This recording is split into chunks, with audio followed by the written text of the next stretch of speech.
إن الحمد لله نحمده ونستعينه ونستغفره ونعوذ بالله من شرور أنفسنا ومن سيئات أعمالنا. من يهده الله فلا مضل له ومن يضلل فلا هادي له، وأشهد أن لا إله إلا الله وحده لا شريك له، وأشهد أن محمدا عبده ورسوله. يا أيها الذين آمنوا اتقوا الله حق تقاته ولا تموتن إلا وأنتم مسلمون. يا أيها الناس اتقوا ربكم الذي خلقكم من نفس واحدة وخلق منها زوجها وبث منهما رجالا كثيرا ونساء، واتقوا الله الذي تساءلون به والأرحام، إن الله كان عليكم رقيبا. يا أيها الذين آمنوا اتقوا الله وقولوا قولا سديدا يصلح لكم أعمالكم ويغفر لكم ذنوبكم، ومن يطع الله ورسوله فقد فاز فوزا عظيما. أما بعد، فإن خير الحديث كتاب الله، وخير الهدي هدي محمد صلى الله عليه وسلم، وشر الأمور محدثاتها، وكل محدثة بدعة، وكل بدعة ضلالة، وكل ضلالة في النار. أعوذ بالله من الشيطان الرجيم. بسم الله الرحمن الرحيم. قاف والقرآن المجيد، بل عجبوا أن جاءهم منذر منهم فقال الكافرون هذا شيء عجيب.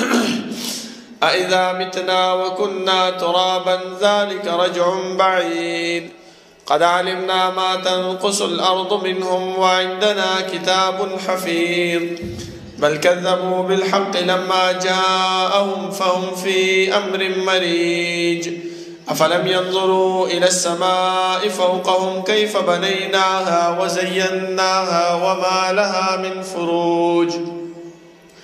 والأرض مددناها وألقينا فيها رواسي وأنبتنا فيها من كل زوج بهيج، تبصرة وذكرى لكل عبد منيب. ونزلنا من السماء ماء مباركا فأنبتنا به جنات وحب الحصيد، والنخل باسقات لها طلع نضيد، رزقا للعباد، وأحيينا به بلدة ميتا كذلك الخروج. كذبت قبلهم قوم نوح وأصحاب الرس وثمود وعاد وفرعون وإخوان لوط وأصحاب الأيكة وقوم تبع كل كذب الرسل فحق وعيد. أفعينا بالخلق الأول بل هم في لبس من خلق جديد. ولقد خلقنا الإنسان ونعلم ما توسوس به نفسه ونحن أقرب إليه من حبل الوريد. إذ يتلقى المتلقيان عن اليمين وعن الشمال قعيد. ما يلفظ من قول إلا لديه رقيب عتيد. وجاءت سكرة الموت بالحق ذلك ما كنت منه تحيد. ونفخ في الصور ذلك يوم الوعيد. وجاءت كل نفس معها سائق وشهيد. لقد كنت في غفلة من هذا فكشفنا عنك غطاءك فبصرك اليوم حديد. وقال قرينه هذا ما لدي عتيد. ألقيا في جهنم كل كفار عنيد مناع للخير معتد مريب. الذي جعل مع الله إلها آخر فألقياه في العذاب الشديد. قال قرينه ربنا ما أطغيته ولكن كان في ضلال بعيد. قال لا تختصموا لدي وقد قدمت إليكم بالوعيد. ما يبدل القول لدي وما أنا بظلام للعبيد. يوم نقول لجهنم هل امتلأت وتقول هل من مزيد. وأزلفت الجنة للمتقين غير بعيد. هذا ما توعدون لكل أواب حفيظ. من خشي الرحمن بالغيب وجاء بقلب منيب. ادخلوها بسلام ذلك يوم الخلود لهم ما يشاءون فيها ولدينا مزيد وكم أهلكنا قبلهم من قرن هم أشد منهم بطشا فنقبوا في البلاد هل من محيص إن في ذلك لذكرى لمن كان له قلب أو ألقى السمع وهو شهيد ولقد خلقنا السماوات والأرض وما بينهما في 6 أيام وما مسنا من لغوب فاصبر على ما يقولون وسبح بحمد ربك قبل طلوع الشمس وقبل الغروب ومن الليل فسبحه وأدبار السجود واستمع يوم ينادي المناد من مكان قريب يوم يسمعون الصيحة بالحق ذلك يوم الخروج إنا نحن نحيي ونميت وإلينا المصير يوم تشقق الأرض عنهم سراعا ذلك حشر علينا يسير نحن أعلم بما يقولون وما أنت عليهم بجبار فذكر بالقرآن من يخاف وعيد اللهم صل على محمد وعلى آل محمد كما صليت على إبراهيم وعلى آل إبراهيم إنك حميد مجيد اللهم بارك على محمد وعلى آل محمد كما باركت على إبراهيم وعلى آل إبراهيم إنك حميد مجيد بسم الله الرحمن الرحيم ولنبلونكم بشيء من الخوف والجوع ونقص من الأموال والأنفس والثمرات وبشر الصابرين دا الله رب العالمين أحكم الحاكمين دا طول بادشاہ دا طول زبردست هاغا رب العالمين چه تمام کائنات خالق و مالک دے هاغا الله چه تمام کائنات متصرف و منتظم دے هاغا رب العالمین چې دا غیب صفاتو کې یو صفت فعال لما يريد دی رب العالمین چې څه کوي څه وخت چې کوي څرنګه چې کوي چا سره چې کوي کولی شي دا الله رب العالمین نه څوک تپوس او پوښتنه نشي کولی خو دا الله رب العالمین په صفاتو کې دا صفت موجود دی چې وهم يسألون دا مکلف مخلوقات چې هر څومره دي خو هغه انبیا دي او که امت دی خو هغه باچاهان دی او که رعیه ده خو هغه مالدار دی او که غریب دی د هر یو فرد به الله رب العالمین تپوس او پوښتنه کوي زما محترمو دا الله رب العالمین دا تپوس او دا پوښتنه دا په دې خبره باندې دلالت نه کوي چې انسان په دې دنیا کې څه عمل کوي کم کار چې کوي الله رب العالمین ته د هغې باره کې معلومات او پته نشته دی نه زما محترمو بلکې الله رب العالمین د دې وجه باندې دا تپوس او پوښتنه کوي او موږ سره کرامن کاتبین مقرر کړي دي چې موږ د خپلو اعمالو نه سبا د الله رب العالمین مخې ته منکر نشو ځکه د دنیا دا ماحول تاسو ګورئ چې دنیا کې انسان چې کم عمل وکړي کم جرم وکړي او هغه گیر شي او هغه چې دی نو مشر ته ویوستلی شي هغه عدالت ته بوتلی شي هغه سمدستي د خپلو اعمالو نه منکر کېږي خو چې کله پې گواه موجود نه وي کله پې چا اقرار نه وي کړی نو تر هغه وخته پورې دا انسان د خپل د دې عمل نه منکر کېږي نو چې کله دا انسان د الله رب العالمین مخې ته منکر شي ځکه الله رب العالمین خپله موږ ته فرمایي چې والله ربنا ما كنا مشرکین دا مشرک بنده چې کله د الله رب العالمین مخې ته ودرولی شي دا به الله ته وایي چې الله ستا په ربوبیت مې د قسم ما خو په دنیا کې هېڅ قسم د شرک نه دی کړی الله رب العالمین به دې ملایکو ته وایي چې د دا رجسټر او عملنامه راوړه دې ته مخې ته کېږدوه چې د شرک کړی دی او که نه دی کړی بیا به صرف یو ارمان کوي چې ما لهذا الکتاب لا یغادر صغیرة ولا کبیرة الا احصاها ما خو خیال کې مې نه و سوچ کې مې نه و چې دا عملنامه به زما ورکوټې او غټه ګناه هر به ایساروي دا خو زما په ذهن کې نه و ما ته څه پته وه چې دا کار به راسره کېږي د دې د وجې نه الله رب العالمین موږ ته جناب محمد رسول الله صلی الله علیه وسلم راولېږلو او د الله رب العالمین لکونه او کروڑونه رحمتونه دي په دې پیغمبر باندې چې دې موږ ته د الله رب العالمین ذات او صفات د الله رب العالمین اسماء او احکام د الله رب العالمین وحدانیت طریقې راته وښودلې او هغه لارې او هغه طریقې هم راته وښودلې چې په هغې باندې عمل کولو سره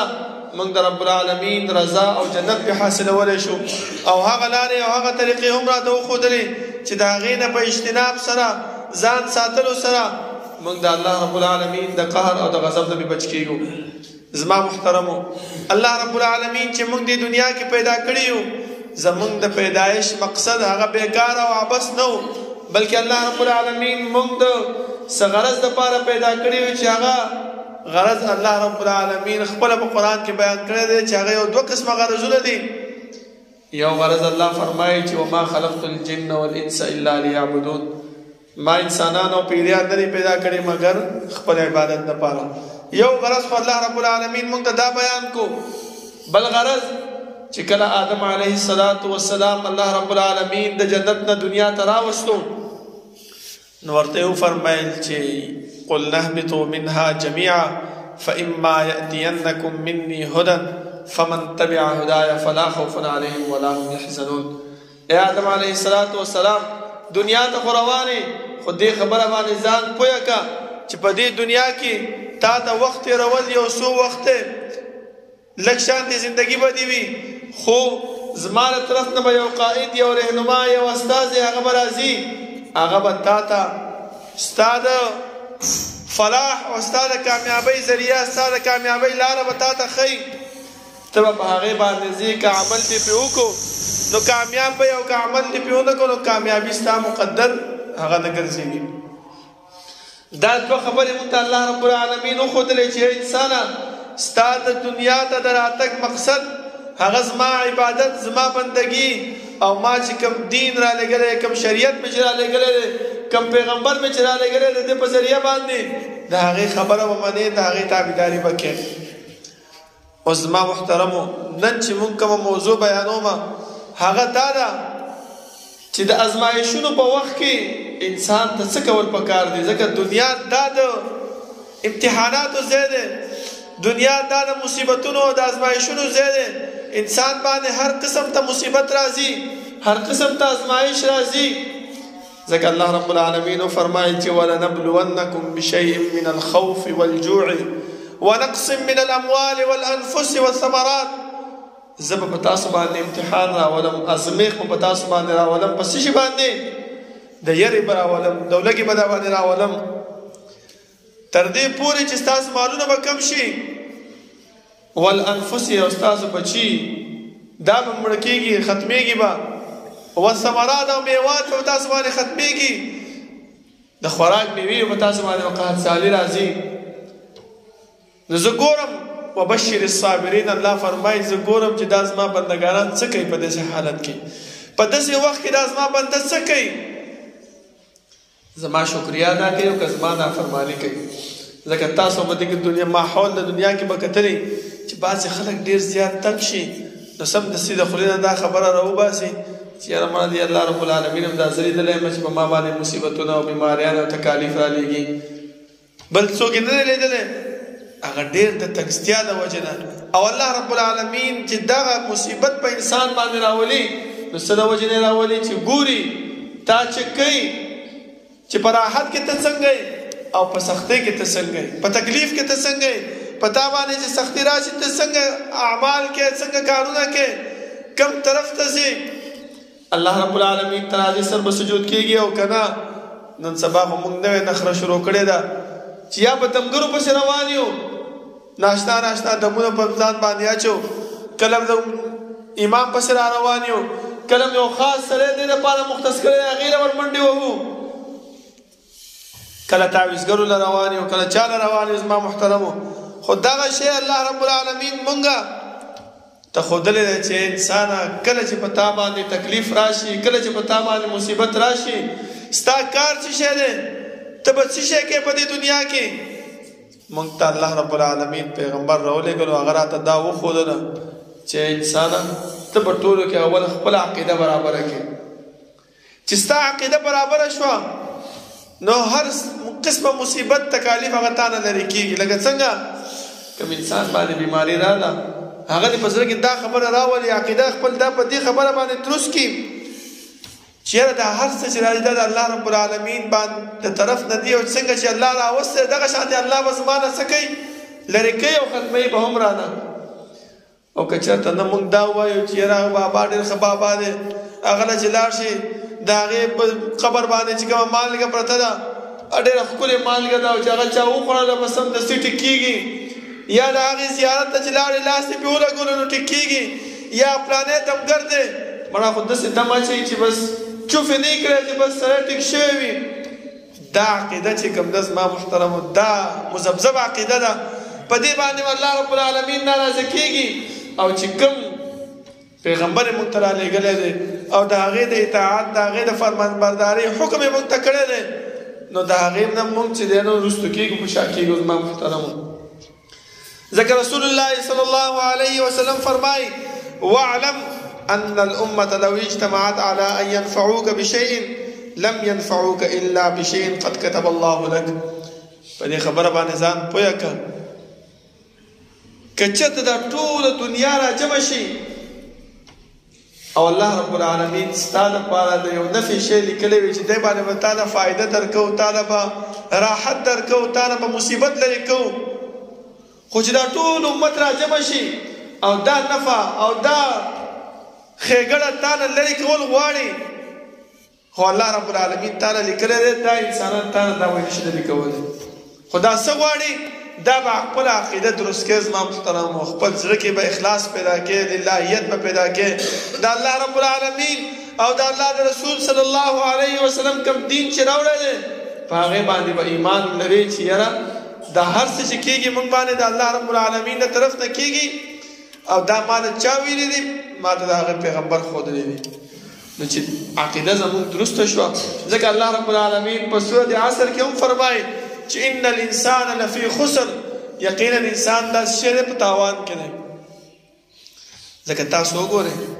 یو انسان چې کله په دنیا کې یو دکان کولاوي یا یو کاروبار کوي یا خپلې پیسې کوم ځای کې بندوي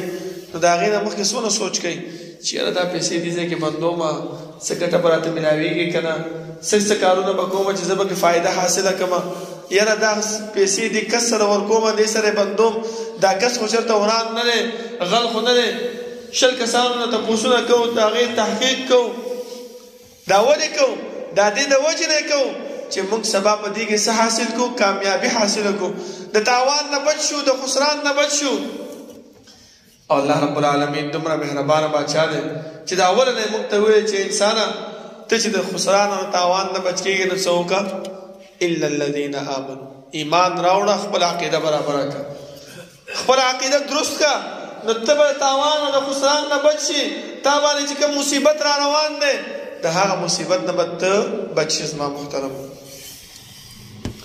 بیا وفرمایل چې ولو اجتمعوا على ان يضروك بشيء لم يضروك الا بشيء قد كتب الله عليك او که چېرته دا ټوله دنیا په تا باندې راجمع شي او تا له نفع او فایده درکوي خو الله رب العالمین ستا دپاره څه لیکلی ضرر لیکلی دی تا ته تکلیف لیکلی دی تا ته مصیبت لیکلی دی دا ټوله دنیا چې راجمع شي نو تا به تا هغه فایده او دغه نشي در رسولی زما محترم ولې الله رب العالمین چې تا ته لیکلی شوی دی نو هغه دغه حدیث کې راځي چې کله انسان د مور په خېټه کې یو 15مه میاشتې وي الله رب العالمین ملائک راولېږي او څلور خبرې د هغې حقه ځکه کې ولیکلی شي زما محترمه چې هغه نه بدلېږي او نه څه کېږي تپوس وشي چې الله هلک شي او که جینۍ الله رب العالمین ورته وایي چې هلک یې که یا یې جینۍ که یا الله بدبخته به یې که نیکبخته حقه ځکه ولیکلی چې الله ورته وایي چې یا نیکبخته که یا یې بدبخته که حقه ځکه ولیکلی شي چې الله څونه عمر به وي 10 کاله 20 کاله 50 کاله 80 کاله 100 کاله دا په حقه ځکه ولیکلی شي زما محترمو نو چې کله زموږ دپاره دا لیکلی کېږي خو الله رب العالمین موږ ته څه وفرمایل چې وهدیناه النجدین موږ د انسان ته لاره وښودل 2 لارې مو ته وښودلې دا د انسان په زړه کې نه راولي چې یاره بس خو هغه هر څه ما ته لیکلی شوي دي ته څه ضرورت دی چې ځان ستړی کوم خو یا به بدبخته یم یا به نیکبخته یم څه مونځونه راځم څه روجې نیسم څه زکاتونه ورکوم څه حجونه کوم څه تلاوت د قرآن کوم څه ذکر اذکار ته کښېنم نه الله فرمایي چې وهدیناه النجدین 2 لارې مې د انسان ته وښودلې یو د کامیابۍ لاره او یو د ناکامۍ لاره که کامیابېدل غواړي دې لارې ته به راشي او که ناکامېدل غواړي نو دې بل لارې ته به لاړ شي نو ټولو کې ضروري خبره زما محترم انسان څه پکار دی چې خپل عقیده برابره کړي. ورپسې دویم کار چې انسان د تکلیف او د مصیبت نه بچ کېږي، د ازمایښتونو نه بچ کېږي، هغه څه شی دی؟ د مرګ یره د خپل د ذهن نه وباسئ. هر وخت کې مرګ خپل ځان ته مخې ته کوئ، ځکه چې انسان کوم شي نه یېرېږي هغې نه ځان لرې ګرځئ. دا مرګ داسې شی دی چې د انسان لذتونه، د انسان خوندونه هغه ختموي. ځکه حدیث کې راځي رسول الله صلی الله علیه وسلم فرمایي چې هوښیار سړی څوک دی؟ من دان نفسه وعلم لما بعد الموت. هوښیار سړی هغه دی چې خپل ځان هر وخت کې تلي چې ما څونه نیکي وکړه او څونه بدي مې وکړله، او د قیامت او د قبر نه وروسته، د مرګ نه وروسته چې کوم عمل په هغې باندې، کوم وخت زندګي په هغې باندې را روانه ده، د هغې دپاره په دې دنیا کې تیاری کوي. ځکه علما فرمایي چې الدنیا دار العمل والآخرة دار الجزاء. دنیا دا د عمل ځای دی، په دې کې تا نه څوک تپوس نه کوي چې یاره دا کار دې وکړو، ولې دې وکړو، د چا په طریقه دې وکړو، څنګه دې وکړو، څومره دې وکړو. دا تپوس تا نه دلته څوک نه کوي. دا تپوس به د کوم ځای کې کېږي؟ د قبر نه وروسته به کېږي، د مرګ نه وروسته به کېږي چې قبر نه ته راپاڅېږي، تا ته به وایي چې لن تزول قدم عبد حتى يسأل عن 4. قدم به وانخلې تر دې پورې چې 4 تپوسونه به درنه وشي. دا تپوس ځای کله دی؟ اخوانې زما محترمو، ځکه زه یو مثال تاسو ته واضح کومه. یو انسان دی، یو مدرسه کې سبق وایي، مدرسې والا 4 میاشتې 5 میاشتې دې انسان د سبق وښیي، دې 4-5 میاشتې بعد بیا د هغې نه امتحان اخلي چې یاره دې انسان څه زده کړل، څه کوشش یې وکړو. نو دې امتحان دپاره هغه انسان چې دی نو محنت کوي، کوشش کوي، شپه ورځ ولا یو کوي چې یاره سبا مې امتحان دی، چې په هغه امتحان کې زه څه شم؟ پاس شم او کامیاب شم، چې سبا زما نوم واخیستی شي، زما والدین خوشحاله شي، زما ملګري خوشحاله شي، زما خپلوان خوشحاله شي، زما وروڼه او خویندې خوشحاله شي چې یاره زما ورور، زما بچی هغه په دې مدرسه کې په 2 نمبرو باندې راغی. همدغه شان زما محترمو الله رب العالمین دغه دنیا زموږ د محنت او د کوشش ځای مقرر کړی دی، او زموږ امتحاني مرکز هغه کم دی؟ هغه قبر دی. بیا هم الله دومره مهربانه دی چې دا یې راته وویلې چې انسانه دې قبر کې به تا نه زه 3 تپوسه کوم. خو پیغمبر راته د هغې تشریح وکړله چې په دې خبره دوکه نه شي چې یاره مړه خو به 3 سواله دي، اسانه دي، بس څه پې کومه چې ځان ستړی کومه. نه، پیغمبر راته وویلې چې ګوره دغه 3 سواله په دې خبره باندې تړلی شوي دي چې کوم دین ما راوړی دی، کوم شریعت ما راوړی دی، د هغې باندې په اطاعت سره، د هغې په لار باندې روانېدو سره ته به چې کوم دی نه د دې سوالونو جوابونه به وکړي، او که په هغې باندې لار نه وي نو ګوره دې سوالونو جوابونه ته نشي کولی. ځکه مؤمن بنده چې کله کېښوستی یو تپوس وکړي من ربک، ما دینک، من نبیک، هغه ورته سمدستي جواب ورکړي. خو چې کله کوم منافق بنده کېنوستی شي او هغې نه تپوس وکړي چې من ربک، هغه وایي ها لا ادري. ولې؟ اسان سوالونه موږ ته معلوم دي په دنیا کې که نه، بیا ولې په قبر کې موږ د هغې جواب نشو ورکولی؟ خو دا زموږ د دې دین سره، زموږ د دې شریعت سره دا تړلی شوي دي. زما محترمو، پکار دا دی چې موږ دې هر طرف ته سوچ وکړو، هر طرف ته د خپل عقیده اول درست کول پکار دی، او دغه د مرګ یره دا د خپل د ځان نه ویستل پکار دی. ځکه رسول الله صلی الله علیه وسلم فرمایي چې هر وخت کې مرګ یادوئ. دا مرګ دا د انسان لذتونه، د انسان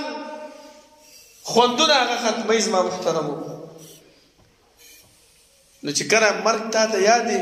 نو ته به څه شی کوې؟ ته به دا سوچ کوې چې یاره بس اوس دا دې مړ کېږم، اوس دا دې مړ کېږم. نو نیک اعمالو طرف ته به ته روانې، کوم دین چې الله د پیغمبر صلی الله علیه وسلم په ذریعه باندې موږ ته رالیږلی دی، د هغې په لار باندې به ته روانې، د هغې په تکل باندې به ته روانې. نو ته به څه شی کوې چې زما محترمو؟ کامیاب به شي، د دې ازمایښتونو نه به ته بچ شي،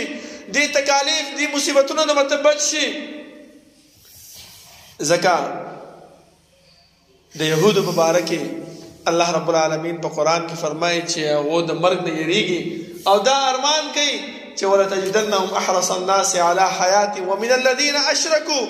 یود احدهم لو یعمر 1000 سنة. دا ارمان کوي، دا ارزو کوي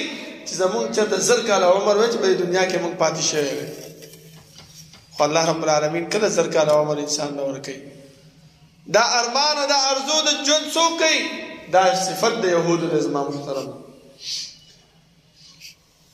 بل کوم انسان چې د دې مصیبت او د تکالیف نه ځان بچ کول غواړي هغه ته پکار دی چې د منځونو پابندي وکړي ځکه دا منځ داسې شی دی نن سبا خو یخنیان هم شروع شوي دي زما محترمو او رسول الله صلی الله علیه وسلم موږ ته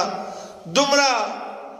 رحیم او کریم پیغمبر الله را لېږلی دی چې یو نیکی موږ ته بیانه کړې ده هغه راته فرمایي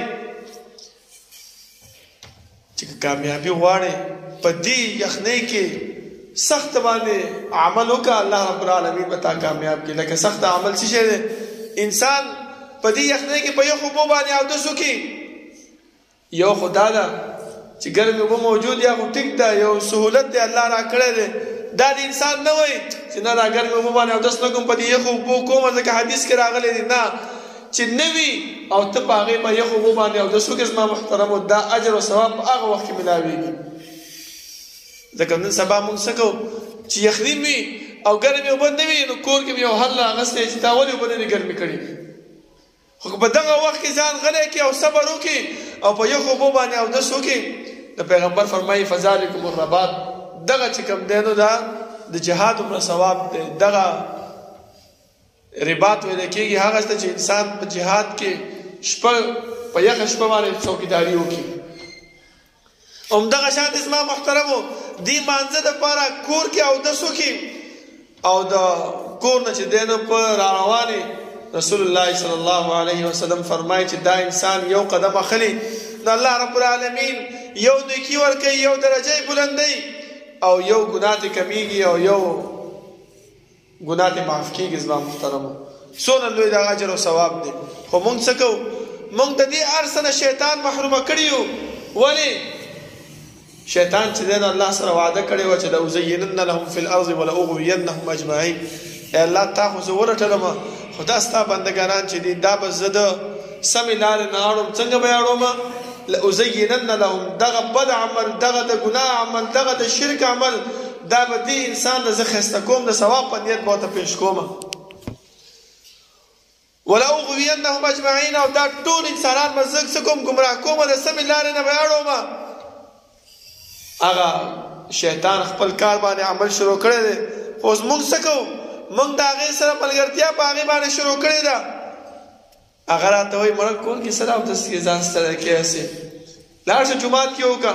هغه ثواب نه موږ مسیح شو نه محترم محرومه شو ټیک ده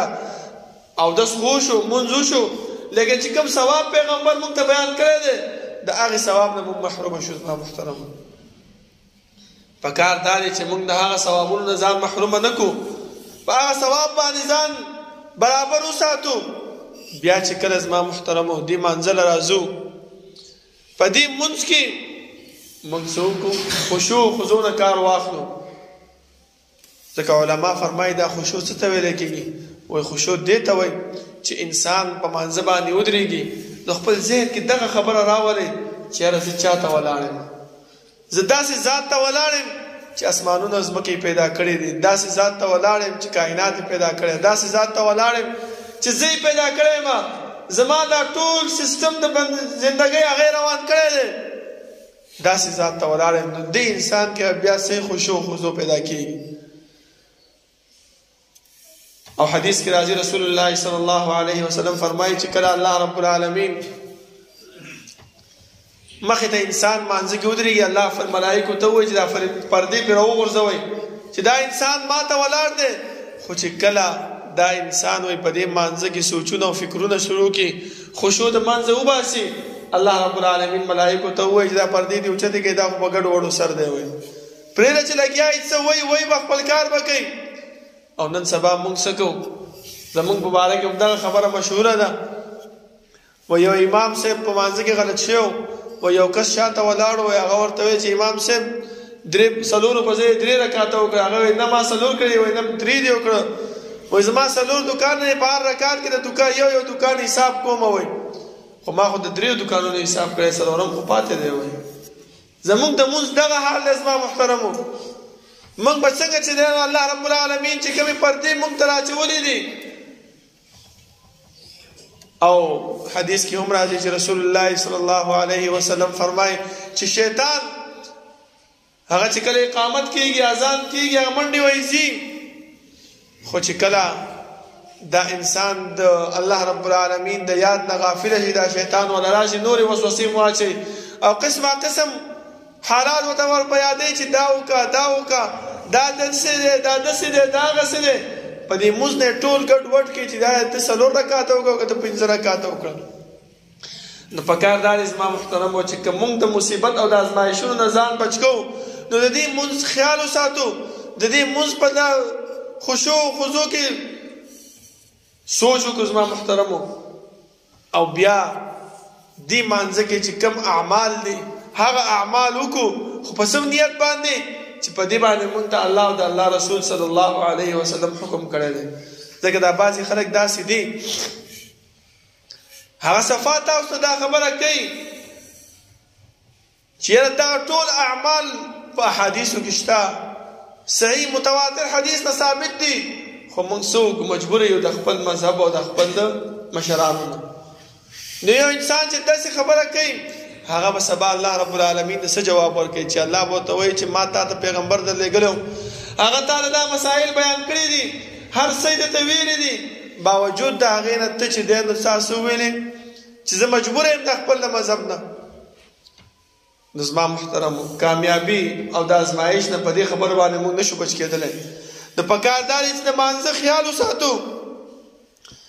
او رسول الله صلی الله علیه وسلم دا مو فرمایل یو مصیبت خو مونږ کې دا دی زما محترمو چې مونږ کله مونځ وشي نو د مانځه نه بعد سمدستي مونږ پاسېږو. او رسول الله صلی الله علیه وسلم مونږ ته فرمایي چې الکفارات المکث فی المساجد بعد الصلاة والمشي على الاقدام الى الجماعات. کفارات څه شی دي؟ د ګناهونو کفارت څه شی ده؟ هغه دا دی چې انسان مونځ وکړي او د مانځه نه بعد ډېر وخته پورې د جومات کې ناست او ذکر اذکار کوي. ځکه ملائک ولا دعا غواړي چې اللهم اغفر له اللهم ارحمه، یا الله بخښنه ورته وکړي، یا الله رحم پرې وکړي په دې انسان باندې. او هغه مشهور حدیث خو تاسو ته یاد دی چې رسول الله صلی الله علیه وسلم فرمایي چې 2 کسان داسې دي چې د الله د عرش د سوري د لاندې به چې په هغه ورځ باندې به عرش نه وي، کوم سوری به موجود نه وي. یو په هغې کې هغه دی چې وقلبهم معلق بالمساجد، چې زړه د ده تړلی شوی په جومات پورې، هر وخت کې دا فکر وي چې اذان به کله کېږي، جومات ته به کله ځمه. ځکه نن سبا خو موږ دا سوچ کوو چې یاره دې حدیث باندې خو زه عمل نشم کولی. ولې؟ یاره نو زه خو کاروباري سړی یم، دکاندار سړی یم، مزدورکار سړی یم، زه به جومات کې کښېنم او که زه به دا کارونه کوم. علماو د دې تطبیق موږ ته بیان کړی زما محترمو، ډېر ښکلی تطبیق یې کړی دی. هغه دا دی چې انسان دې هر وخت کې دې فکر کې وي، دې سوچ کې وي چې یاره اذان کېدونکی کله به اذان کېږي، هر وخت کې ټایم ته ګوري چې کله به اذان کېږي، کله به زه جومات ته ځمه. بار بار په دې فکر کې خپل کار هم کوي، خپل روزګار هم کوي، خپله ډیوټي هم کوي، خو په دې فکر او سوچ کې مې چې یاره زه به کله دې جومات ته ځمه، کله به د الله رب العالمین بندګي او د الله عبادت به کومه. نو دې عمل ته او دې طریقې ته څه ویلی کېږي؟ وقلبه معلق بالمساجد. او زړه د ده تړلی شوی په څه پورې؟ جومات پورې. د هغه عمل دی چې د انسان زړه څه شی دی؟ جومات پورې تړلی شوی دی زما محترمو. بیا ورپسې رسول الله صلی الله علیه وسلم فرمایي ما مخکې تاسو ته ویلې چې واسباغ الوضوء فی المکان ومن فعل ذلك عاش بخير ومات بخير وكان من خطيئته كيوم ولد يوم امه. وای کوم انسان په دې سخته کې اودس وکړي او د الله رب العالمین بندګۍ ته راشي، وای هغه داسې شو لکه ژوند یې په خیر سره تیر کو، مرګ یې په خیر سره شو، او د ده ګناهونه داسې الله رب العالمین ورجول لکه چې پرون د پیدا شوی وي. د ده مور پرون دا زګولی وي، داسې د ګناهونو نه دا پاک شو. زما محترمو وګورئ ورکوټې اعمال دي، خو موږ دې عملونو ته څه ګورو؟ ورکوټې ګورو. موږ ورسره څه سوچ نه وي، زموږ ورسره څه فکر نه وي. خو دا داسې عمل دی چې پیغمبر فرمایي په دې سره ستا ګناهونه ختمیږي، په دې سره ستا زندګي ښه کېږي، په دې سره ته چې کوم دی نو کامیابېږي، په دې سره ته چې دی نو د ازمایښتونو او د ابتلاګانو او د مصیبتونو نه بچ کېږي. زما محترمو، بل یو غوره عمل چې هغه مونږ ته رسول الله صلی الله علیه وسلم ښودلی، هغه څه شی دی؟ خپل ملګري ورور ته دعا کول دي. ځکه رسول الله صلی الله علیه وسلم فرمایي چې یو انسان په پټه باندې خپل مسلمان ورور دپاره دعا غواړي، وایي ملایک هغه سره ولاړې هغې ته وایي چې ولکه بمثله، ستا لپاره هم دغه شانتې دي وي. ته چې د خپل مسلمان ورور ته دعا غواړې، الله یې تعالی د دې په شان بدله درکړي. نو که کوم انسان دا غواړي چې د مصیبت او د ازمایښت نه بچ شمه، نو د بل مسلمان ورور ته وګوره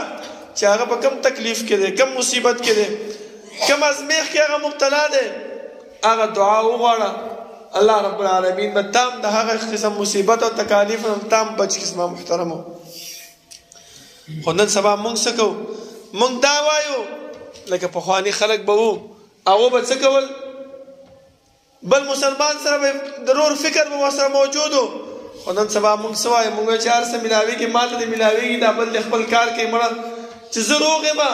زه په صحت جوړ یم، ما ته هر څه میلاوېږي، دې بل ته میلاوېږي او که نه میلاوېږي دا به خپل کار کوي. نه زما محترمو، پکار دا دی چې مونږ یو بل مسلمان دپاره دعا وغواړو، د هغې بیمار پرسۍ ته لاړ شو، د هغې تپوس وکړو. ځکه رسول الله صلی الله علیه وسلم مونږ ته د یو مسلمان د بل مسلمان دپاره 5 حقوق ذکر کړي دي، چې یو په هغې کې بیمار پرسي ده، جنازې ته تګ دی، او حدیث کې راځي چې رسول الله صلی الله علیه وسلم فرمایي چې یو انسان د کور نه د دې خبرې دپاره وځي چې دا پلانې روز ما بیمار دی، زه د هغې بیمار پرسي کوم، د هغې تپوس کوم، خو د ده په زړه کې هېڅ قسم ته لالچ نه وي، هېڅ قسم ته د هغې نه توقع د څه شي نه وي، صرف د دې دپاره دی چې الله رب العالمین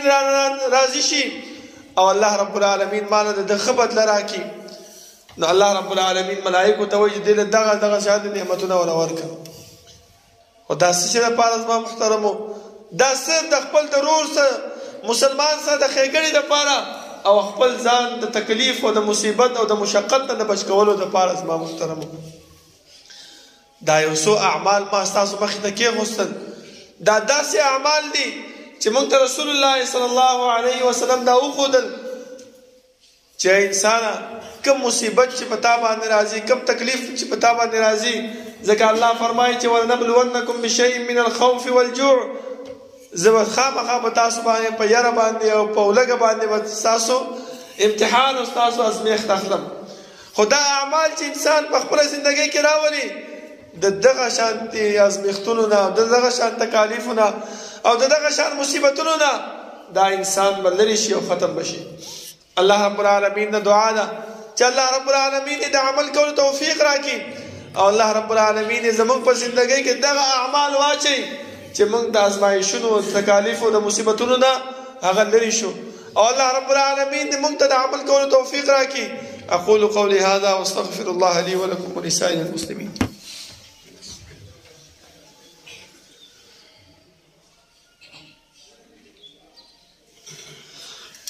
إن الحمد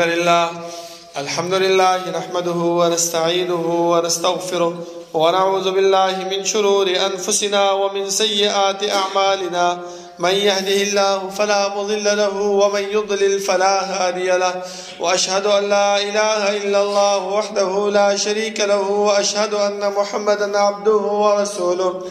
يا أيها الذين آمنوا اتقوا الله حق تقاته ولا تموتن إلا وأنتم مسلمون. يا أيها الناس اتقوا ربكم الذي خلقكم من نفس واحدة وخلق منها زوجها وبث منهما رجالا كثيرا ونساء، واتقوا الله الذي تساءلون به والأرحام،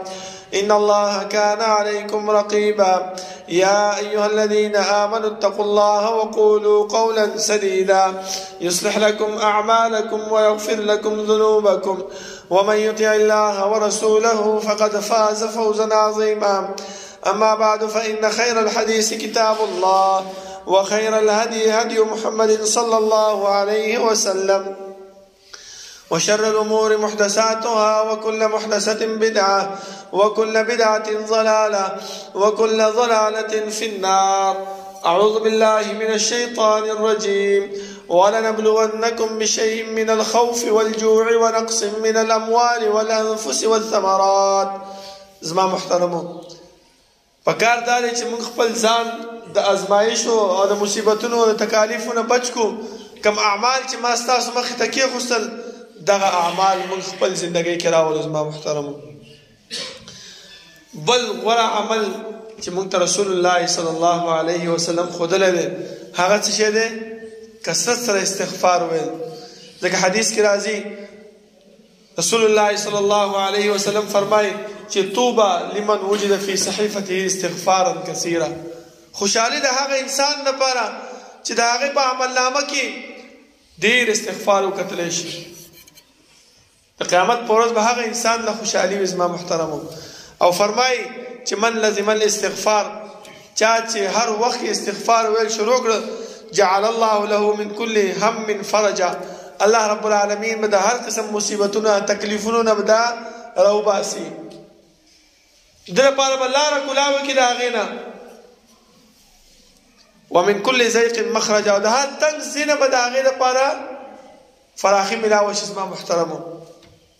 ورزقه من حيث لا يحتسب، او الله رب العالمین به رزق بدل ورکړي داسې ځای نه به ولا ورکړي چې د ده به ګمان هم نه سوچ به ورته نه وي، او د هغه ځای نه به د ده رزق ملاویږي. زما محترمو، دا څه لپاره؟ دا صرف د استغفار په ویلو باندې. او الله رب العالمین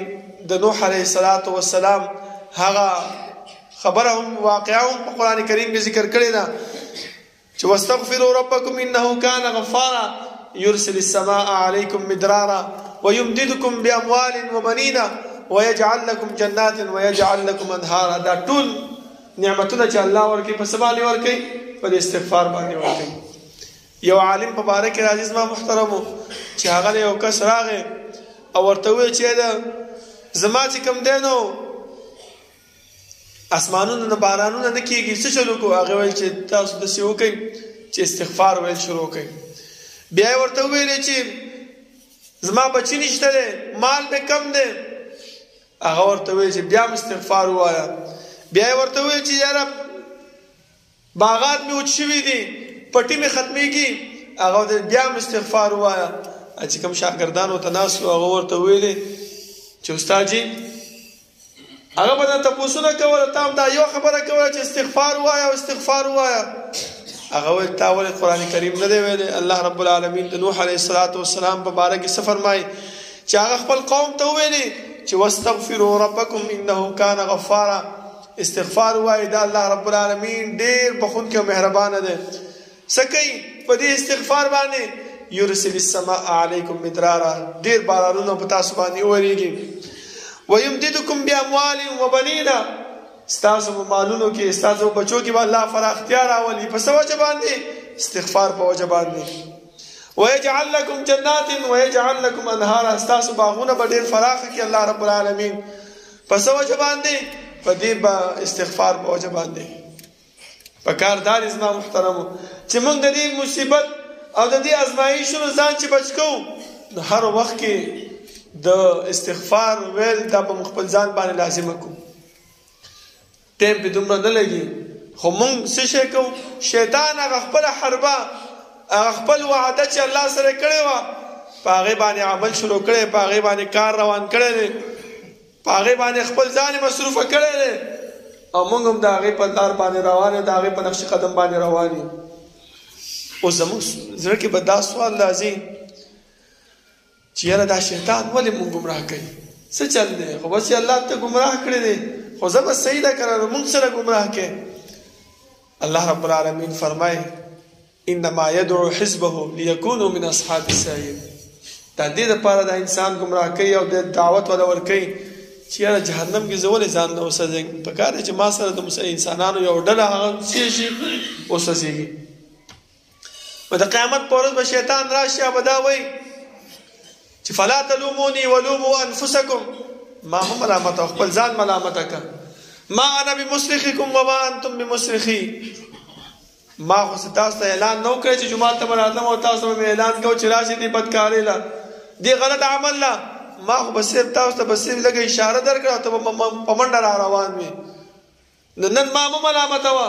نن خپل ځان ملامت کوي الله قرآن نو را لېږلی الله پیغمبر نو را لېږلی الله رب العالمین هر وخت کې به دې جمعات کې درسونه کېدل احادیث درس به کېدو د قرآن درس به کېدو ته به د الله رب العالمین د واعظ نه د الله رب العالمین د نصیحتونو نه به ته خبرېدلې باوجود د هغې نه تا چې کوم دی نو د الله رب العالمین دین او د الله رب العالمین توحید هغه تا نه و خپل کړی ولې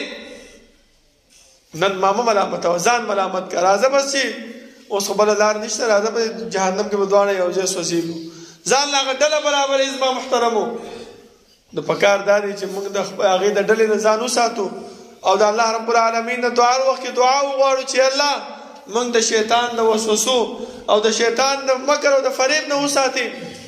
او د الله رب العالمین د هغه اعمال موږ نه والي چې هغه د جنت ته د تلو ذریعه وي او د جهنم نه د بچ کېدو ذریعه وي ربنا لا تزغ قلوبنا بعد إذ هديتنا وهب لنا من لدنك رحمة إنك أنت الوهاب ربنا اغفر لنا ولإخواننا الذين سبقونا بالإيمان